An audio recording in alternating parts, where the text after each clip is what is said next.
കഥ ആരംഭിക്കുന്നത് എമ്മ എന്ന യുവതിയെ പരിചയപ്പെടുത്തിക്കൊണ്ടാണ്. എമ്മ പാൻഡ എന്ന പേരുള്ള ഒരു ഓർഗാനിക് ഫുഡ് മേക്കിംഗ് കമ്പനിയുടെ മാർക്കറ്റിംഗ് എക്സിക്യൂട്ടീവായിട്ടാണ് ജോലി നോക്കുന്നത്. അവളന്ന് ചിക്കാഗോയിൽ ഒരു മീറ്റിംഗ് അറ്റൻഡ് ചെയ്യാൻ എത്തിയിരിക്കുകയായിരുന്നു. മാർക്കറ്റിംഗുമായി ബന്ധപ്പെട്ട മീറ്റിംഗ് ആണ്. ക്ലയന്റ് ഓരോന്ന് പറയുമ്പോ നെർവസ് ആയിരുന്ന എമ്മ തന്നോട് തന്നെ ഓരോന്ന് പറഞ്ഞ് ഇങ്ങനെ ഇരിക്കുകയാണ്. ഒടുവിൽ എമ്മയുടെ പ്രസന്റേഷന്റെ അവസരമെത്തി. നെർവസ് ആയിരുന്ന എമ്മ പ്രൊഡക്റ്റ് പ്രസന്റ് ചെയ്യാൻ തുടങ്ങിയതും കാര്യങ്ങളൊക്കെ കീഴ്മേലായി മറഞ്ഞു. അത് അത്യാവശ്യം നല്ല രീതിയിൽ കുളമായി. ഒടുവിൽ എമ്മയ്ക്ക് നാട്ടിലേക്ക് തിരികെ പറക്കേണ്ടി വന്നു. അതും യാതൊരുവിധ നേട്ടവും ഉണ്ടാക്കാൻ പറ്റാതെ എമ്മ വല്ലാതെ നിരാശയിലായിരുന്നു. എങ്ങോട്ടെങ്കിലും പോയാൽ മതി എന്ന് പോലും എമ്മയ്ക്ക് തോന്നി. പക്ഷേ റിയാലിറ്റിയിലേക്ക് വരുമ്പോൾ അതൊന്നും അത്ര എളുപ്പമല്ലല്ലോ. ജീവിക്കാൻ പണം വേണം. ആ ജോലിയിൽ എമ്മയ്ക്ക് തുടർന്നേ പറ്റൂ. അവൾക്കിഷ്ടമില്ലാതെയാണ് ആ ജോലി ചെയ്യുന്നതെങ്കിലും ജീവിത ചുറ്റുപാടുകൾ അവളെ അതിൽ പിടിച്ചു നിർത്തുകയാണ്. തിരികെ നാട്ടിലേക്ക് പറക്കാൻ എമ്മ വിമാനം കയറി. ഒരു കൈൻ ഫ്ലൈറ്റ് അറ്റൻഡന്റ് എമ്മയ്ക്ക് അവളുടെ സീറ്റ് അപ്ഗ്രേഡ് ചെയ്തു കൊടുത്തു. അവൾക്ക് ഫസ്റ്റ് ക്ലാസ്സിൽ യാത്ര ചെയ്യാം. യാത്രാമധ്യേ വിമാനം വല്ലാതെ കുലുങ്ങാൻ തുടങ്ങി. ടർബുലൻസ് ഹിറ്റായതാണ്. എമ്മ പേടിച്ചു വിറച്ചു. ഇതാണ് എല്ലാത്തിന്റെയും അവസാനം. തന്റെ ജീവിതമിതാ ഇവിടെ തീരാൻ പോകുന്നു എമ്മ ചിന്തിച്ചു. എമ്മയാണെങ്കിൽ എയർപോർട്ടിൽ നിന്ന് അത്യാവശ്യം മദ്യപിച്ചിട്ടുമുണ്ടായിരുന്നു. പാനിക്കായ എമ്മ അതുവരെ മനസ്സിൽ സൂക്ഷിച്ചിട്ടുള്ള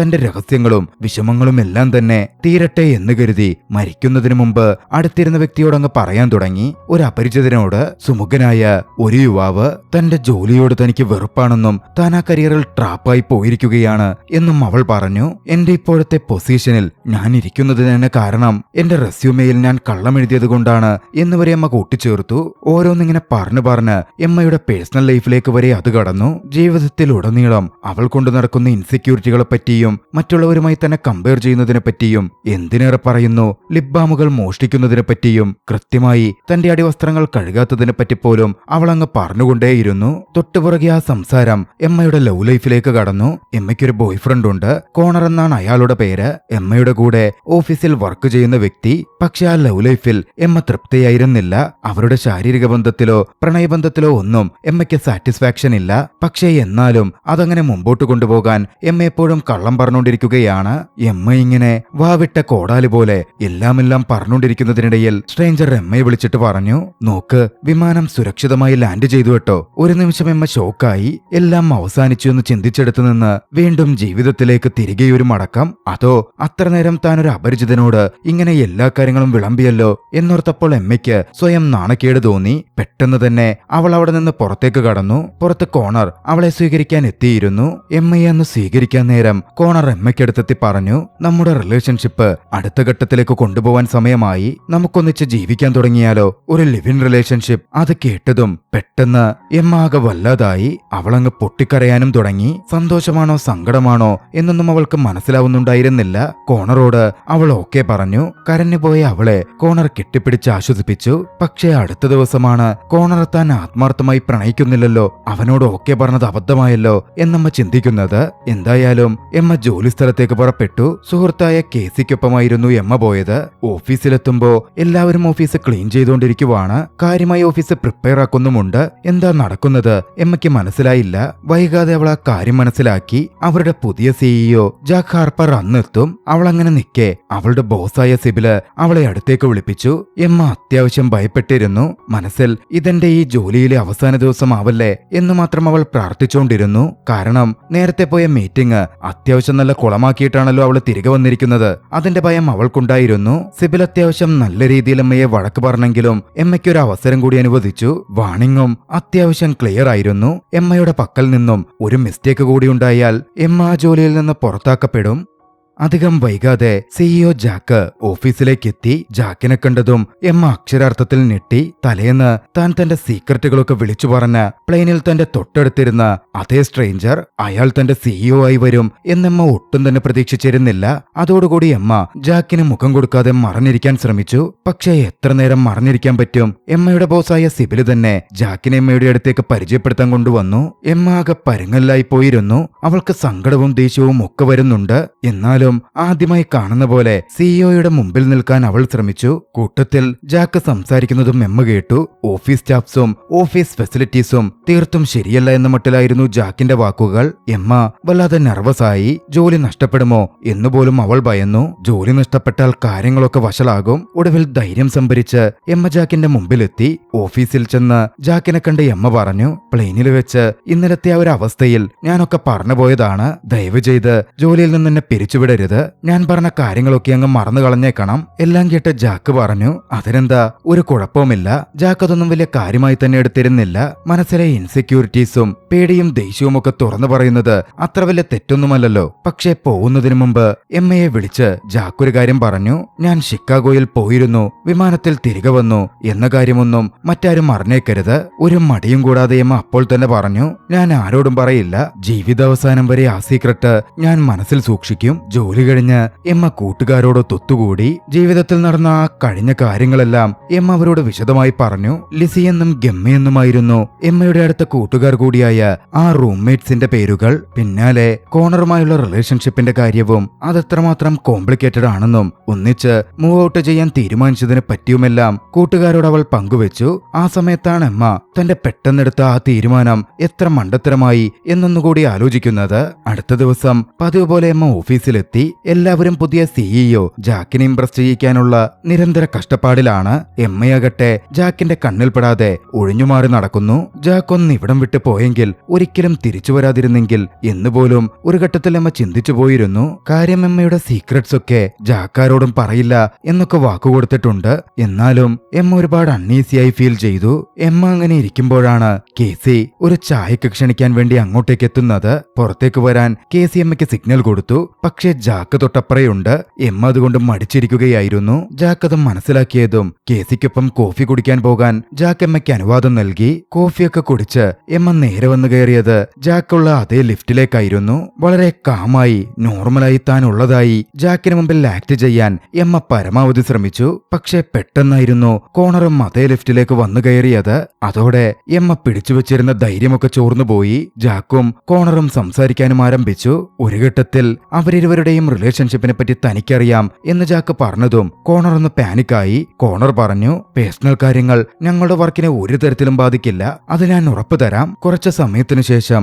ഓഫീസിൽ അന്നൊരു മീറ്റിംഗ് ഉണ്ടായിരുന്നു. എല്ലാവരും മീറ്റിംഗിനായി ഒത്തുചേർന്നു. മീറ്റിംഗിനിടയിൽ എമ്മ ഒരു സജഷൻ വെച്ചു. അവരുടെ പ്രൊഡക്റ്റായ പാൻഡ ബൈറ്റ്സിന്റെ ടാർഗറ്റ് ഒന്ന് ചേഞ്ച് ചെയ്യേണ്ടുന്ന ആവശ്യമുണ്ട്. അതിന്റെ മാർക്കറ്റിംഗ് ലൈൻ പോലും മില്ലേനിയൽസിന് വേണ്ടിയെന്നാണ് ലൈൻ. അത് മാറ്റി ഫോർ ദ എൽഡർലി, മുതിർന്നവർക്ക് വേണ്ടി എന്ന തരത്തിലേക്ക് മാറ്റണം. ആ പ്രൊഡക്റ്റ് കൂടുതലും ഇഷ്ടപ്പെടുക മുതിർന്ന ആളുകൾക്കായിരിക്കും. എമ്മ വളരെ കാര്യമായി പറഞ്ഞ ആ ഐഡിയ ബാക്കിയുള്ളവരൊക്കെ തമാശ രീതിയിലായിരുന്നു നോക്കിക്കണ്ടത്. അതൊന്നും ഗുണമുണ്ടാകുന്ന ഒരു സംഗതിയല്ല എന്ന് പറഞ്ഞ് അത് തള്ളിക്കളയാനും ചിലർ മുന്നിട്ട് വന്നു. പക്ഷേ എമ്മ തന്റെ വാദത്തിൽ ഉറച്ചു നിന്നു. പാൻഡ ബൈറ്റ്സിന്റെ മാർക്കറ്റിംഗ് ഭാഗം കൈകാര്യം ചെയ്യുന്ന വ്യക്തിക്കടുത്ത് തന്റെ ആശയം നടപ്പിലാക്കാൻ ചെറിയൊരു ഫണ്ട് നീക്കിവെക്കാനും എമ്മ റിക്വസ്റ്റ് ചെയ്തു. തന്റെ ഐഡിയ വെറും വാക്കല്ലെന്നും അതിലെന്തെങ്കിലും ഗുണമുണ്ടാകും എന്ന് കാണിച്ചു കൊടുക്കണം എന്നും എമ്മയ്ക്കുണ്ടായിരുന്നു. എമ്മ അന്ന് കുറച്ചു കഴിഞ്ഞ് കോണറെ അവിടുത്തെ വെയർ ഹൗസിലേക്ക് വിളിച്ചു. കോണറുമായി അവിടെ വെച്ച് പെട്ടെന്നൊരു ശാരീരിക ബന്ധം സാധ്യമാണോ എന്ന് നോക്കാനും അവരുടെ ഫീലിംഗ്സ് ഇപ്പോഴും എക്സിസ്റ്റ് ചെയ്യുന്നുണ്ടോ, ഇല്ലെങ്കിൽ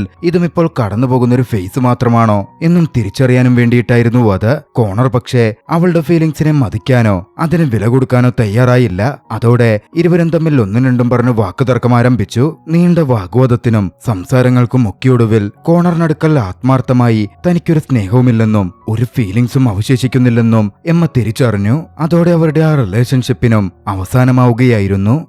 അക്കാര്യം ഓഫീസിൽ കാട്ടുതീ പോലെ പടർന്നു. വളരെ പെട്ടെന്ന് തന്നെ അത് ജാക്കിന്റെ ചെവിയിലും എത്തി. ഫ്ലൈറ്റിൽ കണ്ട അന്നു മുതലേ എമ്മയെ ജാക്കിന് അത്യാവശ്യം ഇഷ്ടമായിട്ടുണ്ടായിരുന്നു. അതുകൊണ്ട് തന്നെ ഒന്നിച്ചൊരു ഡിന്നറിന് പോയാലോ എന്ന് അടുത്ത ദിവസം കണ്ടപ്പോൾ ജാക്ക് എമ്മയോട് ചോദിച്ചു. എമ്മയും സന്തോഷത്തോടെ പോകാമെന്ന് പറഞ്ഞു. അന്ന് വൈകിട്ട് എമ്മയുടെ ഫേവറേറ്റ് റെസ്റ്റോറന്റിലേക്ക് പോവാനായിരുന്നു അവരുടെ പദ്ധതി. പക്ഷെ അങ്ങോട്ടേക്കുള്ള വഴി എമ്മ തന്നെ മറന്നുപോയി. ഒടുവിൽ അവർ എത്തിപ്പെട്ടതാകട്ടെ അവിടുത്തെ ഒരു നദീതീരത്തായിരുന്നു. ഒരു സിമ്പിൾ ഡിന്നറും കഴിച്ച് നദീതീരത്തിരുന്ന് അവരൊരുപാട് സംസാരിച്ചു. വളരെ രസകരമായ ആ നിമിഷങ്ങൾ ഇരുവർക്കും അനുഭവപ്പെട്ടിരുന്നു. എമ്മയോടുള്ള അടുപ്പവും അവളോടുള്ള സ്നേഹവും ജാക്കിന് വർദ്ധിച്ചു വരുന്നുണ്ടായിരുന്നു. പിന്നീട് അങ്ങോട്ടേക്കുള്ള ഓരോ ദിവസവും അവർ കൂടുതലായി അടുത്തുകൊണ്ടിരുന്നു. ജാക്കിന് മുമ്പിൽ തന്റെ ട്രൂ സെൽഫായി നിൽക്കാനും തനിക്കിഷ്ടമുള്ള പോലെ പെരുമാറാനുമൊക്കെ എമ്മയ്ക്ക് സാധിക്കുന്നുണ്ടായിരുന്നു. ആ ഒരു റിലേഷൻഷിപ്പ് ഫേസിലാണ് എമ്മ അത് മനസ്സിലാക്കുന്നത്. മറ്റൊരാളെ ആത്മാർത്ഥമായി പ്രണയിക്കണമെങ്കിൽ ആദ്യം ഞാൻ എന്നെ തന്നെ നന്നായി സ്നേഹിക്കാൻ പഠിക്കണം. ജാക്കിന് തന്നോടുള്ള സ്നേഹം എമ്മയ്ക്ക് മനസ്സിലാവുന്നുണ്ടായിരുന്നു. ജാക്കിനെ പറ്റി എമ്മയ്ക്ക് ഒരുപാടൊന്നും അറിയില്ല. എന്നാലും നല്ല രീതിയിൽ തന്നെ സ്നേഹിക്കുന്ന ഒരു വ്യക്തി തന്നോട് കളവ് പറയില്ലെന്നും കാര്യങ്ങൾ മറച്ചുവെക്കില്ല എന്നും എമ്മ വിശ്വസിച്ചു. പക്ഷെ എമ്മയുടെ തോന്നലുകൾ തലകീഴായി മറിഞ്ഞ ഒരു ദിവസമായിരുന്നു അത്. ഒരു ദിവസം ഒരു ടെലിവിഷൻ പ്രോഗ്രാമിൽ ജാക്ക് സംസാരിക്കുകയാണ്. ഓഫീസ് മുഴുവൻ ആ പ്രോഗ്രാം ഇരുന്ന് കാണുന്നുണ്ട്. പാൻഡയുടെ പ്രൊഡക്ട്സിനെ പറ്റിയാണ് ജാക്കിന്റെ സംസാരം മുഴുവൻ. അവരുടെ കമ്പനിയുടെ പുതിയ target demographic girl on the street എന്ന പേരിൽ ജാക്ക് പരിചയപ്പെടുത്തി. പിന്നാലെ അതിനെപ്പറ്റി കൂടുതലായി വിശദീകരിക്കാൻ ആരംഭിച്ചു. ആ സംസാരത്തിനിടയിൽ താൻ പ്ലെയിനിൽ വെച്ച് കണ്ട ഒരു സാധാരണ പെൺകുട്ടിയെപ്പറ്റി ജാക്ക് പറയാൻ ആരംഭിച്ചു. പാനിക്കായ ഒരു സിറ്റുവേഷനിൽ തന്റെ ജീവിതത്തിലെ എല്ലാ രഹസ്യങ്ങളും അവൾ തുറന്നു പറഞ്ഞതും ആ പെൺകുട്ടിയുടെ നിഷ്കളങ്കതയും ജാക്ക് എക്സ്പ്ലെയിൻ ചെയ്തു. സ്വന്തം ജോലി വെറുക്കുന്ന, റെസ്യൂമേയിൽ കളവ് കാണിച്ച് ജോലിക്ക് കയറിയ, റൊമാൻറ്റിക് ലൈഫിൽ പോലും സത്യങ്ങളുടെ പങ്കാളിയോട് പറയാതിരുന്ന ആ ഒരു സാധാരണ പെൺകുട്ടി, ജീവിതത്തിൽ കുടുങ്ങിക്കിടന്നു പോയ പെൺകുട്ടി. ഒരിക്കൽ പോലും ജാക്ക് ആ പെൺകുട്ടിയുടെ പേരോ മറ്റു കാര്യങ്ങളോ എടുത്തു പറഞ്ഞിരുന്നില്ല. പക്ഷേ ഓഫീസിലുള്ളവർക്ക് ആ സ്പെസിഫിക് ഡീറ്റെയിൽസും വിശദീകരണവും ഒക്കെ കേട്ടപ്പോൾ തന്നെ അത് എമ്മയാണെന്ന് മനസ്സിലായി. ഓഫീസ് സ്റ്റാഫ്സിൽ ചിലർ അത് ചൂണ്ടിക്കാണിക്കുകയും ചെയ്തു. അവിടെ ഉണ്ടായിരുന്ന എമ്മയ്ക്ക് അത് വല്ലാത്ത നാണക്കേടായി മാറിയിരുന്നു. ഒരിക്കലും ജാക്ക് പുറത്തു പറയില്ല എന്ന് അവൾ വിശ്വസിച്ച സീക്രട്സ് ജാക്ക് അത് ലൈവായി ഒരു ടെലിവിഷനിലൂടെ പറഞ്ഞിരിക്കുന്നു. എമ്മയെ ഏറ്റവും ഇറിറ്റേറ്റ് ചെയ്തത് ജാക്ക് അത് പറഞ്ഞ ടോണും അയാളുടെ മാനർസവും ഒക്കെയായിരുന്നു. പ്രൊഫഷണലായ രീതിയിൽ വളരെ പതിഞ്ഞ ശബ്ദത്തിൽ സരസമായിട്ടായിരുന്നു അയാൾ സംസാരിച്ചത്. ഒരു ലെക്ചർ എടുക്കുന്ന പോലെ. സത്യസന്ധതയും റിലേഷൻഷിപ്പും അതിനെപ്പറ്റിയുള്ള ഒരു ലെക്ചറിനപ്പുറം തന്റെ ജീവിതത്തിലെ പ്രധാന കാര്യങ്ങൾ ജാക്കിന് മറ്റൊന്നും തന്നെ ആയിരുന്നില്ല എന്നൊരു തോന്നൽ ആ നിമിഷം എമ്മയ്ക്കുണ്ടായി. അവരുടെ പരിചയം സാധാരണ ഒരു ബന്ധം മാത്രമാണെന്നും ഇമോഷണൽ വെയിറ്റുള്ള ഒന്നും തന്നെ അതിലില്ലെന്നും ജാക്ക് പറഞ്ഞു വെച്ചതോടെ എമ്മ ആകെ തകർന്നു. ഇതൊക്കെ പറഞ്ഞപ്പോഴും ജാക്കിനൊരു കൂസലുമില്ലാത്ത പോലായിരുന്നു എമ്മയ്ക്ക് തോന്നിക്കൊണ്ടിരുന്നതും. അവളുടെ ഫീലിംഗ്സിന് ജാക്ക് ഒരു മതിപ്പും കൊടുക്കാത്ത പോലെ എമ്മയ്ക്ക് തോന്നി. വളരെ സിമ്പിളായിട്ടിരുന്ന് ജാക്ക് ആ ക്ലാസ് എടുക്കുന്നതും പറയുന്നതും മറ്റൊരാളുടെ ജീവിതത്തിലെ ഏറ്റവും വലിയ രഹസ്യങ്ങൾ വെച്ചിട്ടാണ്. ഒക്കെ ചിന്തിച്ചപ്പോ തന്റെ ഡിഗ്നിറ്റി അഥവാ അന്തസ് പൂർണ്ണമായി ജാക്ക് ഇല്ലാതാക്കിയതായി എമ്മയ്ക്ക് തോന്നി. അവളുടെ കോവർക്കേഴ്സ് ആകട്ടെ പിറുപിറുക്കാനും കളിയാക്കാനും സംസാരിക്കാനും ഒക്കെ ആരംഭിച്ചിരുന്നു. ഒരു അപരിചിതനോട് രഹസ്യങ്ങൾ പറയാൻ മാത്രം വിഡ്ഢിയായ ഒരുത്തിയെന്ന മട്ടിൽ അവൾ മുദ്രകുത്തപ്പെട്ടുകൊണ്ടിരുന്നു. നടന്ന എല്ലാ കാര്യങ്ങളുകൊണ്ടും എമ്മാകെ തകർന്നു പോയിരുന്നു. റൂമിലെത്തി അവൾ പൊട്ടിക്കരഞ്ഞു. റൂംമേറ്റ്സായ ലിസിയോടും ഗമ്മിയോടും നടന്ന കാര്യങ്ങളൊക്കെ അവൾ വിശദീകരിച്ചു. മറുവശത്ത് താൻ ചെയ്ത തെറ്റ് ജാക്കിന് വൈകിയായിരുന്നു മനസ്സിലായത്. എമ്മയെ ഫോൺ ചെയ്യാൻ ജാക്ക് ശ്രമിച്ചു. പക്ഷേ കൂട്ടുകാരികൾ പറഞ്ഞിരുന്നത് കേട്ട് വല്ലാതെ ദേഷ്യത്തിലായിരുന്ന എമ്മ അവർ പറഞ്ഞുകൊടുത്ത പോലെ തന്നെ ജാക്കിനോട് പറഞ്ഞു തനിക്കിന് ജാക്കിനെ കാണണ്ടെന്നും മേലാൽ തന്നെ വിളിച്ചു പോവരുതെന്നും. തന്റെ കൂട്ടുകാരി അത്രമേൽ കഷ്ടപ്പെടുന്ന കണ്ടതും ജമ്മ ഒരു സജഷൻ വെച്ചു. നിന്നെ ഇത്രയധികം അയാൾ വേദനിപ്പിച്ചതല്ലേ, അയാൾക്കും അതേ നാണയത്തിൽ ഒരു തിരിച്ചടി കൊടുക്കണം. ഒരു പ്രതികാര നടപടി. ലിസിയെ സംബന്ധിച്ചിടത്തോളം ഒരാളെ അത്തരത്തിൽ തകർക്കാൻ ഒരേ ഒരു വഴിയേ ഉള്ളൂ. അതയാളുടെ സീക്രട്ടുകൾ പുറത്താക്കുക എന്നതാണ്. അത്തരത്തിൽ ജാക്കിന്റെ അറിയാവുന്ന സീക്രട്ട് പുറത്താക്കാൻ അവൾ എമ്മയോട് പറഞ്ഞു. അപ്പോഴാണ് ജാക്കിന്റെ ഒരു സീക്രട്ട് പോലും തനിക്കറിയില്ല എന്നമ്മ മനസ്സിലാക്കുന്നത്. ജാക്ക് ഒരിക്കലും അയാളുടെ ജീവിതത്തെപ്പറ്റി എമ്മയോട് ഓപ്പണപ്പായിട്ടേയില്ല. അത്രനാൾ നീണ്ട അവരുടെ റിലേഷൻഷിപ്പിനിടയിൽ ഒരിക്കൽ പോലും തന്റെ ഫീലിംഗ്സ് വൺ സൈഡഡ് ആയിരുന്നോ, ജാക്കിന് തന്നോട് ഇഷ്ടമില്ലായിരുന്നോ എന്നുവരെ എമ്മ സംശയിക്കാൻ ആരംഭിച്ചു. അടുത്ത ദിവസം എമ്മ ക്യാസിക്കടുത്ത് സംസാരിക്കുകയായിരുന്നു. തന്റെ മനസ്സിലുള്ളതൊക്കെ തുറന്നു പറഞ്ഞ് തന്നെ തന്നെ മനസ്സിലാക്കാൻ സുഹൃത്തായ ക്യാസയോട് എമ്മ സഹായം ചോദിച്ചിരുന്നു. അപ്പോഴാണ് അങ്ങോട്ടേക്ക് ജാക്ക് വന്നത്. അവർക്ക് പ്രൈവറ്റായി സംസാരിക്കാൻ അവസരമൊരുക്കി കേസയുടൻ അവിടുന്ന് പോയി. ജാക്ക് എമ്മയോട് ക്ഷമ ചോദിച്ചു. പക്ഷേ ക്ഷമിക്കാൻ എമ്മയ്ക്ക് പറ്റുന്നേ ഉണ്ടായിരുന്നില്ല. തന്നെ നാണം കെടുത്തിയെന്നത് മാത്രമല്ല ജാക്ക് ചെയ്തിരിക്കുന്നത്, തന്റെ രഹസ്യങ്ങൾ മറ്റാരോടും പറയില്ല എന്ന വാക്കുകൊടുത്തിരുന്നത് ജാക്ക് തെറ്റിച്ചു. അതായിരുന്നു എമ്മയുടെ പ്രശ്നം. പിന്നാലെ ജാക്ക് എത്രത്തോളം ക്ലോസ്ഡ് ഓഫ് ആണെന്നും ജാക്കിനെ പറ്റി അതുവരെ തന്നോട് ഒന്നും തന്നെ പറഞ്ഞിട്ടില്ല എന്ന കാര്യവും എമ്മ ചൂണ്ടിക്കാട്ടി. ഒരു കാര്യമെങ്കിലും പറയാൻ പറഞ്ഞ് എമ്മ ജാക്കിനോട് ഷിക്കാഗോയിൽ എന്തിനാണ് ജാക്ക് പോയതെന്ന് ചോദിച്ചപ്പോ അത് പറയാൻ പോലും ജാക്ക് മടിച്ചു നിന്നു. അതോടെ ദേഷ്യപ്പെട്ടമ്മ അവിടെ നിന്ന് എഴുന്നേറ്റ് പോയി. റൂമിലെത്തിയിട്ടും എമ്മ വല്ലാതെ ദുഃഖിതയായിരുന്നു. കൂട്ടുകാരി ജമ്മ അത് നോക്കിക്കണ്ടു. ജാക്കിന്റെ ചിക്കാഗോയിലെ രഹസ്യത്തെപ്പറ്റി കൂട്ടുകാരികളോട് അവൾ സൂചിപ്പിച്ചിരുന്നു. അങ്ങനാണെങ്കിൽ ജാക്ക് എന്തിനായിരിക്കും ചിക്കാഗോയിൽ പോയത്? ഇത് ഏതെങ്കിലും പത്രത്തിൽ കൊടുക്കാമെന്നും ജാക്കിന്റെ രഹസ്യം പുറത്താക്കാമെന്നും ജമ്മ എമ്മയോട് പറഞ്ഞു. അതിനായി ജേർണലിസ്റ്റിനെ കൊണ്ടുവരാമെന്നും അറിയിച്ചു. പക്ഷെ അതൊന്നും വേണ്ടെന്നായിരുന്നു എമ്മയുടെ മറുപടി. അടുത്ത ദിവസം മാർക്കറ്റിംഗ് ടീമിന്റെ മീറ്റിംഗ് ചേർന്നിരുന്നു. സിബിൽ സ്റ്റാഫായ നിക്ക് ചെയ്ത മാർക്കറ്റിംഗ് ഐഡിയയുടെ സക്സസിനെ പറ്റി പറഞ്ഞ് ഏറെ അഭിനന്ദിച്ചു. മുതിർന്നവരുടെ മാഗസിനിൽ ഫോർ എൽഡർലി എന്ന ക്യാപ്ഷനോടെ നിക്ക് പരസ്യം പബ്ലിഷ് ചെയ്തിരുന്നു. സിബിൽ അതിന്റെ ക്രെഡിറ്റ് മുഴുവൻ നിക്കിന് കൊടുത്തുകൊണ്ടിരിക്കുകയാണ്. പക്ഷെ എഴുന്നേറ്റ് നിന്ന് എമ്മ ഇടപെട്ടു. ധൈര്യമായി അവൾ പറഞ്ഞു, ഇതെന്റെ ആശയമാണ്, ആ ആശയമാണ് നടപ്പിൽ വരുത്തിയത്. എന്നിട്ട് അതിന്റെ ക്രെഡിറ്റ് നിക്കിന് കൊടുക്കുന്നത് തീർത്തും ശരിയല്ല. സിബിൽ തനിക്ക് മുമ്പ് സ്പോൺസർ ചെയ്തിരുന്ന പ്രൊമോഷന്റെ കാര്യമടക്കം സിബിലിനടുക്കൽ എമ്മ ഉയർത്തി. തന്റെ ഇൻസെക്യൂരിറ്റീസ് മാറ്റിവെച്ച് തനിക്ക് വേണ്ടി സംസാരിക്കാൻ ധൈര്യത്തോടെ മുന്നിട്ട് വരാൻ എമ്മ പഠിച്ചു തുടങ്ങിയിരിക്കുന്നു. പ്രൊമോഷൻ നൽകാമെന്ന് സിബിൽ പറഞ്ഞു. കൂട്ടത്തിൽ ഒരു കാര്യം കൂടി കൂട്ടിച്ചേർത്തു. എമ്മ ഇപ്പോൾ കടന്നുപോയിക്കൊണ്ടിരിക്കുന്ന പ്രശ്നങ്ങളും മറ്റ് കാര്യങ്ങളും പൊസിഷനും ഉയർന്ന ശമ്പളവും വന്നതുകൊണ്ട് മാത്രം പരിഹരിക്കപ്പെടില്ല. അതിന് എമ്മ തന്നെ വിചാരിക്കണം. അന്ന് വൈകുന്നേരം ലിസിയുടെ ഒരു ആർട്ട് പെർഫോമൻസ് ഉണ്ടായിരുന്നു. അത് കാണാൻ വേണ്ടി എമ്മ പോയി. അവിടെ ജാക്കും എത്തിച്ചേർന്നിരുന്നു. അന്ന് അവിടെ വെച്ച് എമ്മയെ കണ്ട് ജാക്ക് സംസാരിക്കാൻ ശ്രമിച്ചു. അവിടെ വെച്ച് ഷിക്കാഗോയിൽ താൻ എന്തിനു പോയി എന്ന കാര്യം എമ്മയോട് ജാക്ക് വെളിപ്പെടുത്തി. ജാക്കിന്റെ ഗോഡ് ഡോട്ടർ വളർത്തുപുത്രി അവിടുണ്ട്. യാഥാർത്ഥ്യത്തിൽ ജാക്കിന്റെ നീസാണ് അവൾ. അച്ഛൻ മരിച്ചതിൽ പിന്നെ അവളുടെ ഗാർഡിയനും ജാക്കാണ്. തന്റെ മകളെപ്പോലെ ജാക്ക് വളർത്തുന്ന ആ കുട്ടിയെ കാണാനാണ് ഷിക്കാഗോയിൽ അവൻ പോയത്. മീഡിയയ്ക്ക് മുമ്പിൽ നിന്ന് ആ കുട്ടിയുടെ നല്ലതിനു വേണ്ടി തന്നെ ജാക്ക് ഇതൊക്കെ മറച്ചുവെച്ചിരിക്കുകയാണ്. പ്രശസ്തനായ ഒരു സിഇഒയുടെ വളർത്തുമകൾ എന്ന രീതിയിൽ ആ കുട്ടി എക്സ്പോസ്ഡ് ആയി കഴിഞ്ഞാൽ അതവളുടെ ചുറ്റുപാടുകളെ ബാധിക്കുമോ എന്ന് ജാക്കിന് ഭയമുണ്ട്. കാര്യങ്ങൾ ജാക്ക് എമ്മയോട് തുറന്നു പറഞ്ഞതും എമ്മയ്ക്കും എന്തോ സമാധാനം തോന്നി. ജാക്ക് അത് മുമ്പ് പറയാതിരുന്നതിന്, തന്റെ രഹസ്യങ്ങൾ ടിവിയിൽ പറഞ്ഞതിന് ജാക്കിനോട് അവൾ ക്ഷമിച്ചു. തന്റെ രഹസ്യം രഹസ്യമായി സൂക്ഷിക്കണം എന്ന് ജാക്ക് എമ്മയോട് പ്രത്യേകം എടുത്തു പറയുകയും ചെയ്തു. അവർ ഒന്നിച്ചായിരുന്നു അന്ന് ആ ആർട്ട് പെർഫോമൻസ് ഒക്കെ കണ്ടത്. പക്ഷേ പ്രോഗ്രാം കഴിഞ്ഞു നിൽക്കുമ്പോ ഒരു സംഭവം നടന്നു. ജമ്മ തന്റെ പരിചയക്കാരനായ ഒരു ജേർണലിസ്റ്റുമായി എമ്മയുടെ അടുത്തേക്ക് വന്നു. എമ്മയോട് ജാക്കിന്റെ രഹസ്യം ഇയാളോട് പറ എന്ന മട്ടിൽ പറയുകയും ചെയ്തു.